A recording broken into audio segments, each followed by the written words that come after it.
bu ñuy bàyyi xel. merci maa ngi leen di nuyu. et je vous remercie de l'invitation. di leen nuyu yéen ñëpp di nuyu seen internautes yi. et je suis très honoré d'être reçu ici. plaisir partagé ayca Pape Ousmane. waaw daal di jublu ci waxtaan bi. waaw Ndiaga yow da nga doon liggéey ca ARA. am fa contrat. c'est ça. nga xëy ñu ne la jërëjëf liggéey bi ñu defal am na solo. waaye mënuñoo renouveler sa contrat.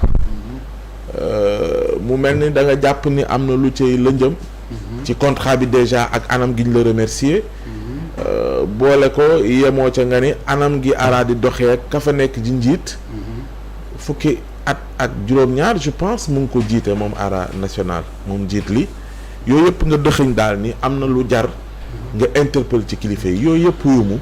non temps bi mu def foofu ak le fait qu'il est resté là-bas depuis des années ça c'est pas mon problème c'est pas le problème. waaw problème bi mooy comme maa ko fàttali rek waaw. waaw exactement. problème bi mooy comme li nga wax je pense que peut-être dafay jar ñu rappeler tuuti lan mooy ARA national l'ARA national est un établissement public à caractère administratif. oui. donc son rôle est de promouvoir le développement des équités par l'amélioration génétique moom moo nekk fële ci Kébémer. donc ñu am aussi d'autres antennes qui sont basées à Daara Jolof ak Kaolack ak Thiès donc il est placé sous la responsabilité d'un conseil d'administration. Et c'est le président de la République lui-même qui est le président du conseil d'administration. Il est représenté là-bas par un représentant en même temps qui est PCA. waaw dernièrement sax ki ñu fa noppee di le colonel Cheikh Tidiane Mbodj ñu xam ko bu baax sans limite mooy PCA bi jamono ji. exactement moom il vient d'arriver je pense que ni dossier boobu daf ko fa fekk donc ma rebondir ci li nga wax loolu donc ARA national c'est comme toutes les entreprises nationales. C'est une société nationale. donc ñu fay liggéeyee ce sont soit des fonctionnaires détachés par d'autres administrations et des agents qui sont directement recrutés par la ARA nationale selon les limites des crédits budgétaires. Donc dans ce dernier cas le droit privé du travail est applicable. C'était un peu mon cas. Donc comme ni nga ko xamee quand il y a un contentieux entre un employeur et un employé évidemment bu fekkente ni ils n'arrivent pas à trouver un terrain d'entente ku ci nekk am nga droit de saisir le tribunal du travail ça c'est dans le normal des choses. Ouais. Donc comme ni nga ko waxee effectivement j'avais en charge les relations extérieures de l'ARA nationale donc mon rôle était de trouver des partenaires financiers et techniques capables d'aider l'ARA nationale et de faire la. boo ko waxoon ci olof ba waa Kébémer dégg la dana sox loolu. waaw dama ne maanaam lépp lu nga xamante ni si mooy wàllu jëflante ak demlante sur le plan international man loolu laa doon liggéey foofu. ak di utal ARA nationale bi ay partenaires techniques et financiers yi nga xamante ni si ci seen xarañteef ak seen xam-xam ak seen alal. ñu nekk sur le plan international donc des établissements référenciés des personnes yi ñu xam ci àdduna bi yëngu ci wàllu fas course élevage. donc mën a ñëw lëkkaloo ak ARA nationale jàppale leen dimbali leen donc loolu moom je pense que bien avant sax que je sois recruté là-bas accompagné dans le ARA national pendant 4 ans. 2016 ba 2020 donc je l'avais fait je le faisais parce que comme j'avais l'opportunité de pouvoir aider mon pays donc moi je le faisais donc bi ñu demee ba ñu créer poste bi au sein du ARA on m'a proposé ce poste que j'avais accepté donc j'étais lié avec eux par comme ni nga ko waxee des contrats. Donc bi ñu demee ba dem rupture du contrat bi quand j'ai reçu la notification j'ai considéré que c'était illégal donc ni la forme ni le fond n'avaient été respectés. Qu'est-ce qui est à l'origine de la rupture du contrat? Bon, je pense que peut-être du ma mën a dugg dans le fond du sujet parce que c'est toujours un dossier qui est pendant devant la justice. Oui, mais dinaa mais dès l'instant que vous dites que c'est une rupture anormale tey ñi nga nekkaloon. waaw neewuñu fi. yow ñu ngi fi nekk waaw dina ci am loo xamante ni si sax boobu mun naa ko wax parce que ça c'est un document qui m'appartient. ak ban type de contrat la woon aussi. Donc c'était des CDD. Donc la notification m'a été faite 2 jours après l'échéance du terme. Donc ça c'est la forme. Donc sur le fond les contrats n'avaient pas été signés par écrit, donc l'article L44 du code du travail daf ni un contrat à durée déterminée doit être écrit et signé entre les parties. loolu mooy lan ci wolof pour un CDI maanaam contrat à durée déterminée buñ ko xaymawut ñaari parties ku seq buñ ko xaymawut jàppal ni yow CDI nga nekk. loolu droit du travail là c'est l'article L44. Donc quand la rupture avait été faite, je leur ai dit que ce contrat-là est un CDI. On n'était pas d'accord, j'ai porté l'affaire devant le tribunal civil. Et naturellement, il a apporté des explications et des arguments. Et sur ce, on a présenté des faux contrats à mon nom. Et naturellement, j'ai saisi le procureur de la République et j'ai porté plainte contre le directeur général des Arabes pour faux usage de faux. Ça, c'est la procédure. Faux usage de faux. Absolument. ci naka. Parce qu'on a présenté des faux contrats dans la procédure civile. wax ñu ko ci wolof. maanaam ay contrats yu nga xamante ni si dañ ko njuuj njaaj imiter sama signature def ko ci présenter ko dans la procédure civile qui était en cours. Donc on n'était plus dans le domaine civil, c'était une infraction pénale. Et naturellement, mes avocats ont déposé plainte pour faux usage de faux. Ça, c'est la partie pénale. Donc voilà. Le dossier, après le procureur a ouvert une enquête, on a été convoqué, je me suis déplacé, je suis venu. Dans un premier temps, j'avais été convoqué au mois de mars 2024 parce que la procédure civile a commencé en 2022. La procédure pénale, j'ai déposé plainte au mois de mars 2024. J'ai été convoqué pour audition, je me suis déplacé, je suis venu. J'ai été auditionné à la gendarmerie.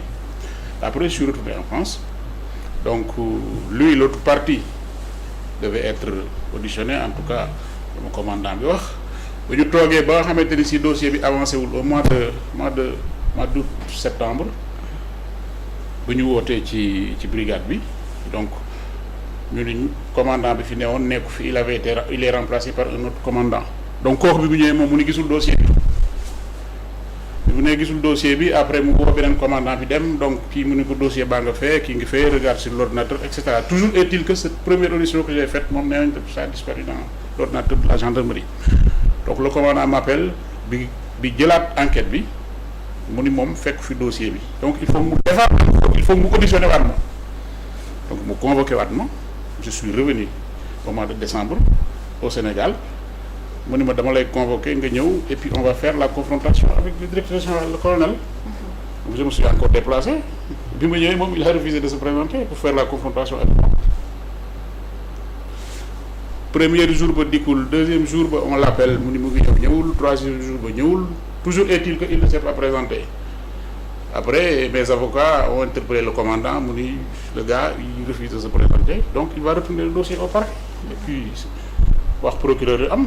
Mais loolu bi mu ko waxee dans son bureau de commandement nee naa ko ce n'est pas un refus c'est une fuite parce que xam na ni bu ñëwee fii en confrontation je vais lui opposer des arguments auxquels il ne pourra pas répondre et qui va démontrer sa culpabilité, c'est tout du refus c'est une fuite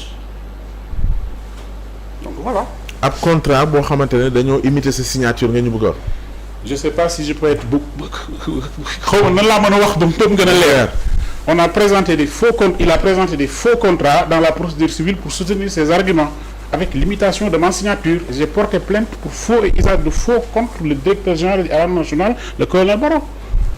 li ma wax kay xanaa leer na. Et quand cette plainte-là a été déposée au parquet, écrit noir sur blanc, une enquête a été ouverte, convoqué de moi plusieurs fois, je suis venu, il ne s'est jamais présenté. Et je l'ai. C'était la procédure plainte a commencé en mars 2024. Donc le dossier est toujours entre les mains du procureur tribunal de loi donc on attend. Ok. léegi lan moo dox sa diggante ak moom yow lan nga jàpp ne lii moo dox sa diggante ak moom ba ngeen yegg ci muy falsifier ay sa signature di ko def ci ay contrats yoo xam ne yow yëguloo tinuloo lan moo dox sa diggante ak l'actuel directeur du ARA. xam nga quand vous allez en procédure civile ci conteste wolof xam nga bu fekkente ne da nga dem ci dans une procédure civile xam nga procédure civile da ngay ñëw ni nii ñu doxale dëppwut ak code du travail yaa ngi dégg nga indi say argument juge bi jël ko envoyé ko beneen partie bi beneen partie bi bind daal di tontu indi ay argument am indi ay preuve am est-ce que comprendre nga mais bu fekkente ni yow tu es obligé d'apporter des preuves sinon l'autre partie va remporter na bu waxul loolu de dafa ne waaw su dee ni liggéey da ngaa xarañ ci liggéey ba tax ñu jël la nga def at ñu war a renouveler sa contrat defuñu ko te pourtant présenté nga rapport pour wane yow si liggéey bi nga jot a def ndax ci présentation rapport bi da nga cee am yoo ci dëxëñ lu waral xëy na neexut gaañi ba ñu bëgg a séparer ak yow wala da ngeen amoon ay problème sa diggante wala lan la non j'ai jamais eu de problème avec lui j'ai jamais eu de problème avec personne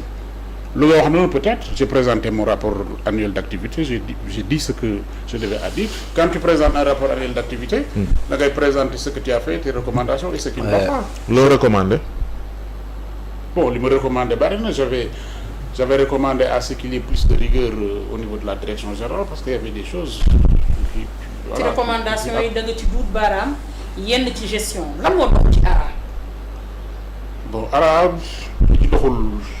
li ci doxul bari na. wax ñu ko loolu la ñu bëgg a xam. li ci doxul bari na parce que benn li ma la wax. benn bi ma la wax nii lii nii ma wax nii. comment ça se fait que aujourd'hui fi ñu toll nii ci réew mi ñu ni jubal jubanti.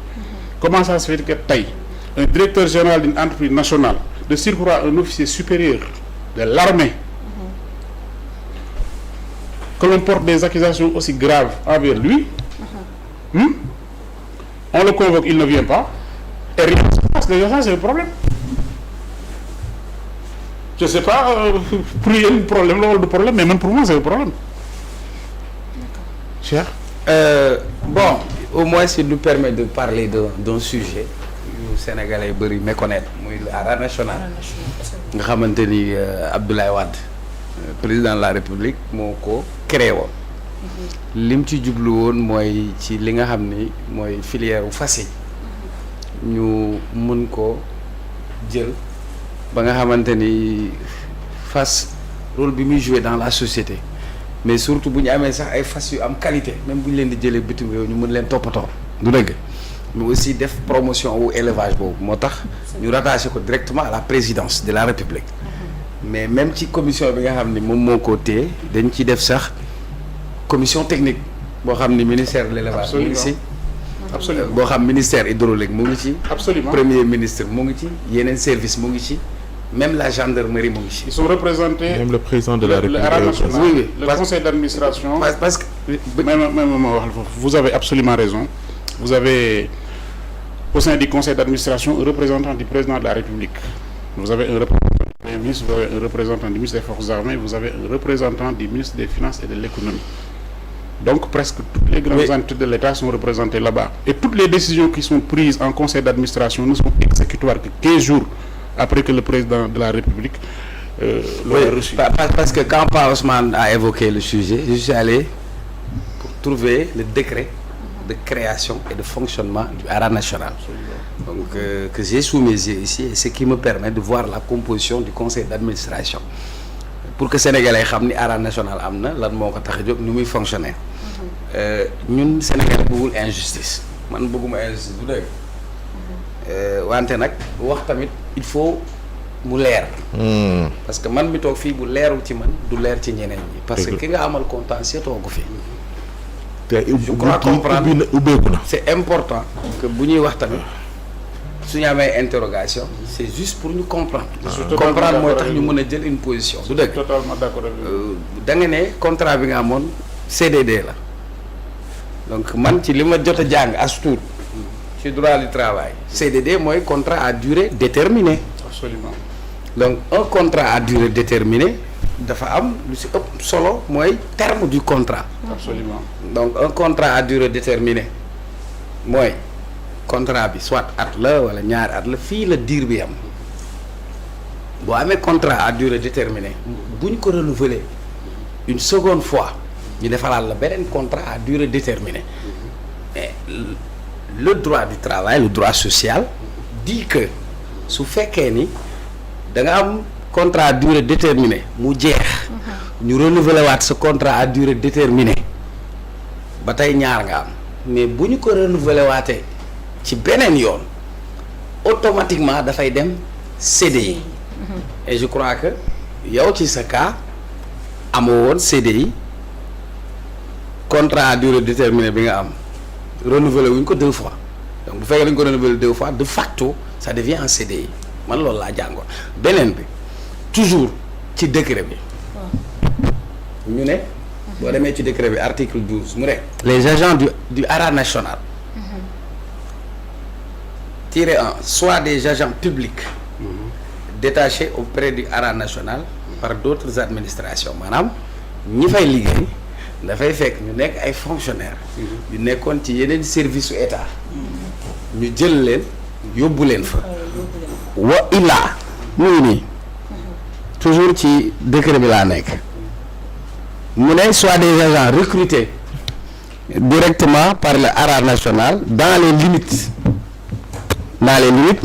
des crédits budgétaires disponibles. Dans ce dernier cas, le droit privé du travail leur est applicable. Donc, premier sujet, forme du contrat CDD. Le statut. Le statut CDD bi beneen bi wax ci neex na trop. Mais je crois que nit sax buñ la waxee ni sa contrat jeex na ñaar moo ci mën a am. Vous avez eu un CDD, mes chers. Libre au recruteur de renouveler ou pas. De renouveler ou pas. Maintenant, en fonction de ces critères. Soit il n'est pas satisfait du travail, soit il n'a pas les ressources financières pour pouvoir payer, voilà, moom mu am raison autre. Manque de confiance. Soit ki nga xam ni CDD la nekk liggéey ngeen. liggéey bi doy la. wala wóolu woo ko. wala jubóobu leen. wala. mais yow déjà il faut man ma xam. je suis très content de votre réplique. très non content. parce que il faut man ma xam. absolument je suis d'accord parce que je suis d'accord avec vous. j'ai ces interrogations. vous allez très bien. donc vous n'avez pas été un fonctionnaire détaché. absolument j'ai été vous avez été pris sur la base. voilà d'un CDD. Oui. maintenant fenn fi ma comprendre nan nga mën a waxee ni. CDD. boo xam ni egg na à terme. am na diir boo xam ni buñ la bindalul kayit. day dem directement CDI. foofu nag xanaa ma dem réviser waat samay cours droit social. kon dinaa la wax nga dem réviser waat ko. waaw dinaa ko def dinaa woo sama prof. La notification d'un non renouvellement d'un contrat à durée déterminée doit être adressée aux salariés avant l'échéance du terme. Dépasser cette date, le contrat se transforme automatiquement en CDI. ndax dégg ngeen li ma wax. beneen bu ko ne attendez je vais donner un document je vais te donner un document kii sama document la ma mën naa ko. mais ensuite yow baal ma ci sa wax da nga ne. xaatim bi. c'est-à-dire kon yow liggéey nga. te xaatim mu ñu woon kayit. non mais moom laa la expliquer léegi dama ne la un contrat à durée déterminée doit être obligatoirement écrit entre les parties. S'il n'est pas écrit, c'est un CDI. C'est-à-dire maanaam yow un contrat vous n'avez pas besoin de l'écrire hein. L'obligation d'écrit mooy que ni quand c'est un CDD si vous ne l'écrivez pas le salarié il est en CDI. Par exemple yow si vous percevez un bulletin de salaire vous êtes en CDI.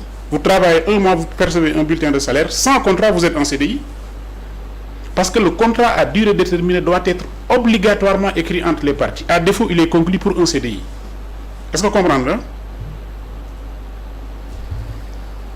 D'accord. Non, attends, j'ai l'impression que vous ne comprenez pas. Dama ni un contrat à durée déterminée doit être écrit entre les parties. À défaut, il est conclu pour un CDI. Donc comprendre nga? CDD, il faut que yow obligatoire les deux parties. Oui. kon amul woon kayit bu ñu bind. Non, mais c'est ci foofu lañ jëm, c'est tout le sens du problème. Quand on a été au tribunal civil, parce que bëgguma dugg ci je vais pas rentrer dans le fond. ak fi nga toll yëpp yow nan nga mën a liggéeyee te amoo contrat yow tamit nga di ko nangu. Ça se fait. Ça se fait. Absolument. bi nga koy def. C'est-à-dire le contrat n'est pas obligé d'être écrit, il peut être verbal. Oui. Et quand c'est un CDI. mais ñun xam nañ ko. mais yow intellectuel bi nga nekk. Oui. naka ngay nangoo di liggéey ci bërëb. sans nga am contrat. Ouais, mais parce que si vous avez un contrat à durée déterminée et que le contrat n'est pas écrit, vous êtes en CDI. Oui, mais Michel, Oui. vous m'avez demandé d'aller réviser. Moi, je sais que j'ai une bonne mémoire. Oui. Et mon prof Sada Les Simas deux CDR. dina ma dégg. Les deux CDI sont là. Attends. Mon prof Sada Simas, quand il va m'écouter. Attendez. waaw mais moom xaar ba dama dañuy wax dama lay introduire xaaral may ma dugal lii rek après nga jël mbay gan gi. xam nga même en matière de droit du travail oui jànk bi nekk sa kër oui nga di ko fay weer wu dee dès l'instant qu'on peut prouver qu'il y a un lien de subordination entre l'employé et l'employeur automatiquement dañuy considérer que c'est un contrat mais si moi je pose ces questions xam naa code du travail waaw defal ndànk y a ma grande sœur qui adore Mamy Samb qui regarde mais je voudrais qu'elle comprenne parce que pour man exercice bi ngay def exercice de transparence la moo tax nga ñëw fii mais comme nag da nga ñëw fii di wax ñun tamit duñ la jox nopp rek Bien sûr, loo wax ma ne la du ma ko d'accord def avec vous. il faut que man je t'apporte je suis d'accord des réponses parce que moi je m'attendais même pas à ce que ça soit un sujet boo xam ni ça tourne autour de votre personne j'ai pas ce problème oui. avez-vous saisi l'inspection du travail le dossier est en instance qu'est-ce que vous attendez j'ai été à l'inspection du travail j'ai été dans le bureau de l'inspecteur du travail et je lui ai présenté ces faux contrats qui ont été écrits et signés en mon nom et qui a été déposé dans la procédure civile. L'inspecteur du travail a appelé là-bas pour laaj leen contrat yi kan moo ko fi indi parce que y a Moussa Sarr qui a contesté sa signature parce que dama ko tegal kayit bu nga xamante ni si un document physique qui montrerait à cette date-là j'étais même pas sur le territoire national et à cette date-là il m'était impossible d'apposer une signature physique dans un document qui était censé être finalisé au Sénégal. Sarr, vous m'avez donné un document. Oui, Je peux lire. bien sûr, absolument. Ça c'est mon document. Au cours de la 30e Après ma xool defal ndànk rek dinañu waxtaan bu ñu waxtaanee rek dégg. dinañ jubóo waaw. waaw xam nga au cours de cette 30e session du conseil d'administration le conseil d'administration du 28 décembre 2021 le conseil a examiné avec beaucoup d'intérêt votre rappel annuel et s'est félicité de la collaboration franche et fructueuse léegi nag fii la mbiri tàmbale ñu ne toutefois il est regrettable que votre deuxième contrat arrive à terme le 31 décembre 2021 donc votre deuxième contrat à durée déterminée arrive à terme le 31 décembre 2021 et n'offre plus la possibilité d'un autre renouvellement ça veut dire que comme am nga CDD amaat CDD ils n'ont plus la possibilité defalaat la beneen CDD parce que bu ñu ko defaatee rek automatiquement embauchement lay nekk en effet l'article L42 du code du travail citant stipule qu'un travailleur ne peut conclure avec la même entreprise plus de 2 contrats à durée déterminée ni renouveler plus qu'une fois un contrat à durée déterminée ça veut dire un contrat à durée déterminée n'est renouvelable qu'une seule fois. Ça c'est l'article L42. Maintenant ki nga xam ni moom moo la jël su renouveler benn yoon bis bu waree renouveler waat automatiquement embauchement lay nekk c'est automatique léegi ñoom ci këyit bii ñu la jox nga téye ko ma lire ko nee nañ sa contrat dafa jeex le 31 décembre 2021 sant nañ la gërëm la ci liggéey bu rafet bi nga def wante ñoom liñ ci opposé mooy contrat bi nga amoon xas nañ koo renouveler bi nga xam ne à durée déterminée la woon te mënatuñ koo renouveler ndax buñ ko renouveler embauchement document bi yow yaa deux secondes monsieur Sarr léegi nag man laaj bi mooy kañ nga jot bataaxal bi parce que bu fekkee ni sa contrat à durée déterminée dafa romb ngay soog a jot bataaxal bi dañ lay CDIser direct ndax boo ci liggéeyaatee benn fan bu weesu dañ lay CDIser bu fekkee ni da nga ko jot avant yaa nekkul ci dëkk kañ nga jot bataaxal bi Tel parce que je vois que tu es un très bon expert en droit ou en droit. Là je viens de vous donner un document officiel qui est vicié irrégulier xool nga ko lire loolu waaye te gisoo ko. kañ nga jot bataaxal bi. moom mu ngi téye ba document xool numéro du courrier 14 janvier. xaaral rek numéro du courrier 2 c'est-à-dire ci mois de janvier bi mu deuxième courrier bi ñu def si /MEPA donc avec les références du ministère de l'élevage et des productions animalières /HN mooy ARA national ñu def date Kébémer le 14 janvier 2022 donc ça veut dire c'est le premier courrier du mois de janvier maintenant ici contrat bi di jeex. xaaral le contrat bi mu amoon 31 décembre la jeex 2022 mu jot ko réer. xaaral defal ndànk rek. man maa ngi si administration. am naa man personnel boo xamante ni. personnel man boo xamante ni. dañ ko jël CDD. man tamit je gère un personnel parce que ñii dañuy fonctionner sur la base de crédit budgétaire. donc ñu ngi engagé année bi nouvelle mais si année nouvelle bi si la ñuy xoolee ndax dañuy renouveler les CDD wala duñ ko renouveler man loolu laa jàpp. mais li nga jàpp c'est complètement c'est excusez-moi du terme mais c'est absurde là on est en phase. Oui, on est en phase du droit du travail. Non, vous m'avez donné un document je vous ai dit le document a été signé le 14. il faut que ñu déglu moom fan lay waxee. xam nga vraiment maa ngi rafetlu. da nga bàyyi gros mots ay non li nga wax je le retire. Allez-y monsieur Sarr. xam nga tey vous ne pouvez pas lire un document comme ça une notification d'un non-renouvellement d'un contrat qui a fini le 31 décembre 2021 ñu adressé ko salarié bi le 14 janvier 2022 te yow xamoo ni la notification d'un non-renouvellement d'un contrat à durée déterminée doit être envoyée au salarié avant l'échéance du terme. Dépasser cette date le contrat se transforme automatiquement en CDI. donc yow. xaaral ma yeggal gis nga lii bi ñu ko waroon def. le document me devait être envoyé au moins 1 mois avant loolu la ñu wax en préavis. Si vous ne le faites pas le 1er janvier 2022 le salarié bascule automatiquement en CDI parce que ça c'est un contrat à terme précis. C'est pas un contrat à terme imprécis. C'est un contrat de date à date. La notification doit être faite au salarié avant l'échéance du terme. Au plus tard le 30. Ça c'est la forme. D'accord. Ça c'est la forme. D'accord. Mais da nga wax la am solo dañu énumérer les deux contrats là. Citer l'article L42. Je suis d'accord avec vous. L'article L42 stipule qu'un contrat à durée déterminée ne peut pas être renouvelé plus de 2 fois. Là je suis d'accord. À condition que au moment bu ñuy contracter contrat yi les contrats soient écrits entre les parties. Les contrats soient écrits entre les parties. Si cette disposition-là n'a pas été prise au moment de la formation des contrats, le salarié il est en CDI parce que le contrat à durée déterminée doit être obligatoirement écrit entre les parties. C'est la raison pour laquelle quand on est parti dans la procédure civile, alors quand ils ont vu que là ils ont présenté des faux documents pour soutenir leur argument. Et quand ils ont présenté ces faux documents-là, ces faux contrats-là, avec limitation de mensualité, on n'était plus dans une procédure civile, c'est une infraction pénale. Nous avons saisi le procureur de la République et j'ai déposé plainte contre le directeur général de l'État national, le colonel, pour faux usage de faux. Bi ñu woowee confrontation ma déplacé au Paris ba ñëw moom du ma ngi Kébémer État national du 800 mètres la il a des arguments lu tax di kut parce que moom xam na li mu def il a fait du faux c'est tout. sa micro fay na. mooy les délais de rigueur c'est-à-dire passement ni affaire sa micro jotuloo le préavis loolu ça c'est la forme après beneen bi mooy xam nga ce document là xëy ma dama lay dimbali pour mu leer man nekkuma si non mais dama la bëgg a dimbali non tu m'as opposé des arguments il faut que je te réponde dama la ce document là ne devait même pas sortir en conseil d'administration parce que ça c'est un document vicieux et irrégulier qui ne fait pas honneur à l'administration.